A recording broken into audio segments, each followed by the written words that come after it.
Ito ho tayo kay Inday Sara Duterte, ang West Philippine Sea. Ray Piñoco, shoutout sa iyo. Ayaw lang. Ikik ko kaya to si Ray Piñoco doon sa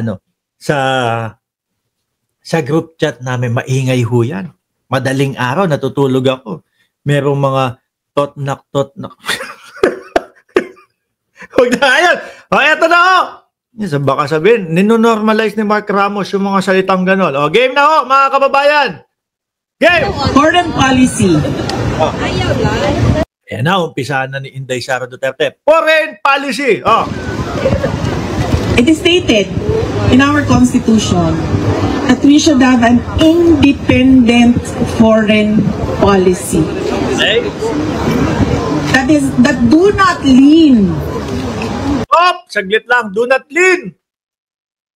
Di ba pinauwi ng dating Pangulong Duterte yung mga Amerikano tapos tayo naman talagang lumin na tayo. Kulang na lang matulog na doon sa China. Di ba, mga bossing? Oh, kulang na lang, doon na lang tayo matulog eh. Kaya nga yung sabi ni Atty. Gadon yang si Duterte, nung pumunta ng Hong Kong, humihingi ng asylum yan kay Xi Jinping. Kasi biruin mo naman, buong panahon na siya ay nanunungkulan. Talaga namang ramdam natin na ang Pilipinas po, puro China. No? Yung pambalanse po natin, mga kababayan,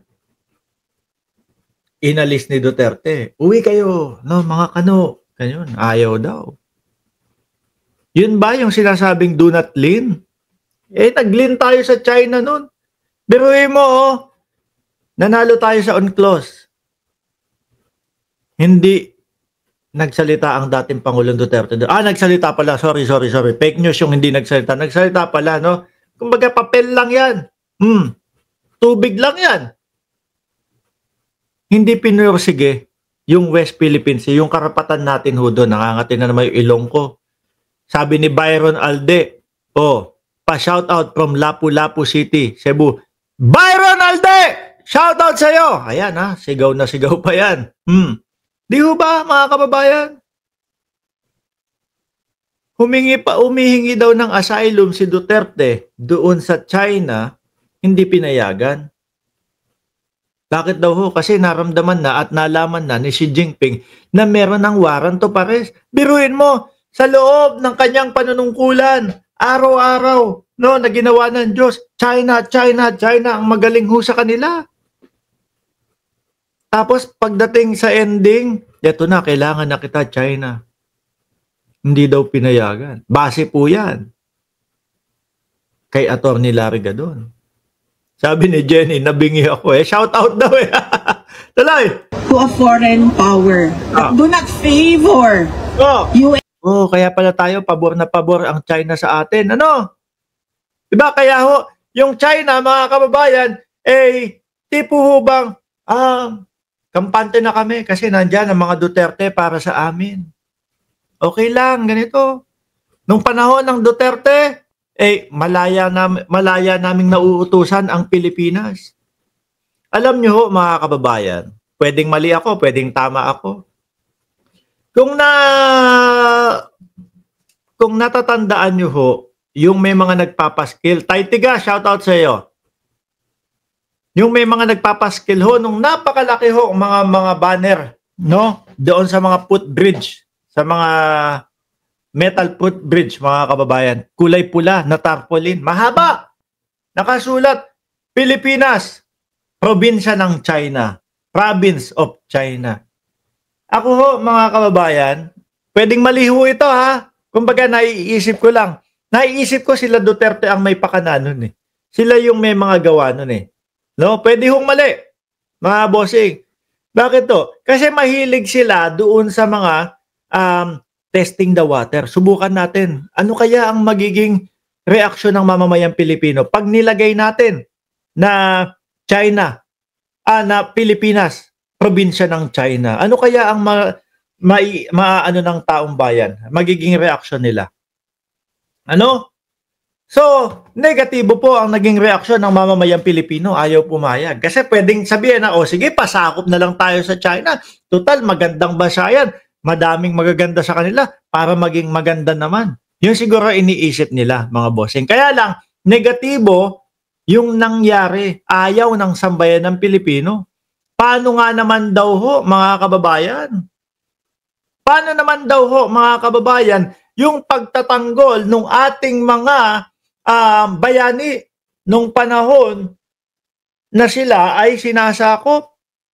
Hindi pumayag ang ating mga bayani. Kahit po itak, gulok lang po ang gamit nila, mga bossing. O, tuloy-tuloy silang lumaban. Hindi po kagaya ni Robin Padilla. Ano po laban natin sa China? No, wala naman po tayong gamit. Sila po, yung mga kabayanihan natin sa pangunguna ni Andres Bonifacio din, gulok lang po ang gamit. Laban po sa mga rifle. Kailangan nilang lumapit doon sa mga kalaban para po magapi nila yung mga kalaban. Iyo ba? Pero lumaban ho, tumuloy ho, mga bossing. Tumuloy po, hindi kagaya ni Robin Padilla. Kati na naman ng ilong ko, oh. No, tuloy. Yes or do not favor China. Yan na lang ang example natin kasi yan naman ang reality natin. Yung gitgitan ng US at China. We already won in the arbitral award. Oh, bakit naman hindi kasi sinabi, hindi pinagbigyan importansya ng dating Pangulo yan dati? Ano po? Wala lang papel, oh. Alam niyo kung pinangalanda ka ng dating Pangulong Duterte, yung pagkakapanalo natin sa West Philippine Sea, yan pong sa UNCLOS, mga bossing, panigurado ko, no? Madami pong mga bansa ang susuporta sa atin. Hindi po tayo aabot sa punto na ganito, naglalakas ng loob ang China. Nagitgitin pa din tayo, i-water cannon tayo sa sarili nating teritoryo.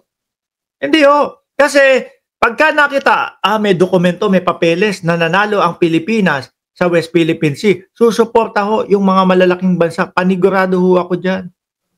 Ano po? Pero wala. Hindi Hindi tinindigan ho, mga bossing. Yung jet ski, nadala lang ho tayo. Parang budol ho yung jet ski na yun. Yung jet ski yata, binibenta na. Bakit daw ho, mga kababayan? Kasi hindi nagamit. No? Hindi nagamit ng ibang bansa na daw yung may-ari. We already have an award from that case that we filed. Sayang. Hindi tinindigan ni dating Pangulong Duterte yun, mga bossing. With using the UN Convention on the Law of the Seas. Nanalo na tayo dyan. Alam na ng buong mundo. Hindi nga inopen ng dating Pangulo. Papel lang. Oh, yung Sankey ho, mga kababayan. Mga helicopter, may helicopter ang China, lumalagpas doon sa Sankey. Ay, bato-bato lang naman yan. Di ba? Hindi ho yun yung pinag-uusapan doon. Yung lumalagpas sa teritoryo natin. Ibig sabihin, kapag sila lumagpas ng 1 kilometro, walang sumita sa kanila, bukas, 3 kilometro naman ang ilagpas natin. Sa susunod, 5 kilometro naman, wala naman sumisita. Subukan kaya natin sa Maynila umikot, no? Wala naman sumisita.